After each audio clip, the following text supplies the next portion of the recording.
সম্মানিত ভিউয়ার্স, আসসালামু আলাইকুম। আমরা এখন যাব খাসড়াহাট বাজার। তো আমার এখান থেকে খাসড়াহাট যেতে হলে কিছু বাজার পড়ে। তো আমি আজকে আপনাদেরকে দেখাবো আজকে কী বাজার পড়ে। এই যে দেখতে পাচ্ছেন, এটি হচ্ছে দাবা বাজার। এটি থেকে যদি আপনি ডান দিকে চলে যান যেতে পারেন মৌলসিতার বাজার, বাম দিকে গেলে লালমোহন, সোজা যদি যান তাহলে খাসড়াহাট, তারপর তজুমউদ্দিন। দেখতে পাচ্ছেন এই যে ডান পাশে এটি হচ্ছে সেরাজিয়া ফাজিল মাদ্রাসা, সেরাজিয়া মসজিদ। আমরা এখন যাচ্ছি খাসড়াহাট।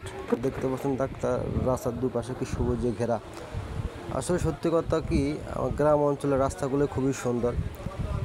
রাস্তাগুলো দেখলে প্রাণটা জুড়িয়ে যায়, কেননা রাস্তার দুপাশে সবুজে ঘেরা, অনন্য। আর আমাদের এই ভোলা জেলার কথা কি বলবো, ভোলা জেলা আসলে অনেক সুন্দর একটা জেলা। আপনারা যারা আসবেন এই রাস্তা দিয়ে লালমোহন থেকে তজুমউদ্দিন, এই রাস্তাগুলো কিন্তু অনেক বেশি বাঁক। যারা নতুন আসবেন তারা কিন্তু সতর্কতা হয়ে গাড়ি চালাবেন, কেননা এই রাস্তা অনেকগুলো মোড় আছে। আর মোড়ের মধ্যে দিয়ে অবশ্যই সাবধানে গাড়ি চালাবেন, কেননা মোড়ের মধ্যে দিয়ে সাবধানে গাড়ি চালানোটাই বেটার। আচ্ছা, আমরা বলতে বলতে এসে পড়লাম আমরা হাজিরহাট। এই হাজিরহাট আমরা এসে পড়লাম, ডান পাশে দেখতেছেন একটি মসজিদ।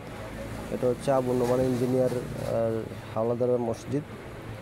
এই যে এই রাস্তায় প্রচুর পরিমাণে বাঘ, প্রচুর, মানে প্রত্যেক 3-4 রাত পর পরেই বাঘ। সতর্কতা হয়ে গাড়ি চালাতে হয়। আর এই হচ্ছে হাজিরহাট বাজার। এই বাজারটা মোটামুটি বড়, কিন্তু আমরা আজকে দুপুরবেলা আসলাম, এই জন্য দোকানগুলো বন্ধ দেখতে পাচ্ছেন। এখানে অনেক বড় বড় দোকান আছে। তো আমরা এই যে দেখতে পাচ্ছেন এই ব্রিজের যে এই পাশটা হচ্ছে আপনার তজুমউদ্দিন, পিছন সাইডটা হচ্ছে আপনার লালমোহন। তাহলে আমরা এখন চলে আসলাম তজুমউদ্দিন থানার মধ্যে। এই থানার রাস্তাগুলো খুবই ভাঙা, খুব ভাঙা, এক গর্ত অনেক বড় বড়।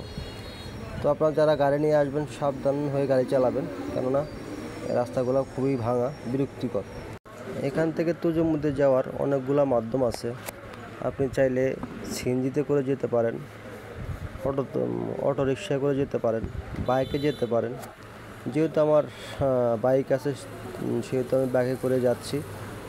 আর গ্রাম অঞ্চলে কিংবা শহর অঞ্চলে যেখানেই বলেন, বাইকে ড্রাইভ করার মজাটাই আলাদা। কেননা আপনি দেখা গেছে 2 ঘন্টা দাঁড়িয়ে রয়েছেন, একটি গাড়ি পাচ্ছেন না। আপনারা দেখতে পাচ্ছেন আমি প্রায় 7-8 কিলো গাড়ি চালিয়ে আসলাম, বাট খুব কম, মানে গাড়ির সাথে দেখাই হয় না। মাত্র একটা গাড়ির সাথে দেখা হয়েছে। আসলে এই জন্য বাইক দিয়ে চলাফেরা করতে মজা, কোথাও কারোর জন্য দাঁড়িয়ে থাকা লাগে না, এটা হচ্ছে আর কি মজা। তো আমরা চলতে চলতে চলে আসলাম গোসাইরহাট বাজার। প্রায় গোসাইরহাট বাজারের কাছাকাছি চলে আসলাম আমরা। এই দেখতে পাচ্ছেন এটা হচ্ছে গোসাইরহাট বাজার। বাজারটা খুবই ছোট, বেশি একটা বড় না। আর বিশেষ করে দেখতে পাচ্ছেন একটা ছেলে আমার সামনে দিয়ে যাওয়া ধরছিল, কিন্তু গ্রাম অঞ্চলে এরকম হয়। দেখা গেছে কোনো গাড়ি নাই, জন্য বাচ্চারা এক পাশ থেকে অন্য পাশে দৌড় দিয়ে এসে আপনার গাড়ির তলে পড়তে পারে। এই জন্য খুবই সতর্কতা হয়ে গাড়ি চালাবেন, কারণ মুরব্বীরা বলতো যে সতর্ক নাকি কোনো মাইন নেই। আসলে কথাটা বাস্তব, সত্যি কথা। তো যদি দুপুরবেলা আজান দেওয়া ফেলছে, আমরা নামাজ পড়বো, একটা মসজিদ দরকার। এই যে আমরা একটা মসজিদ পেয়ে গেলাম, এখানে আমরা নামাজ পড়বো। তো আজকের মধ্যে এখানে বিদায় নিচ্ছি। আসসালামু আলাইকুম।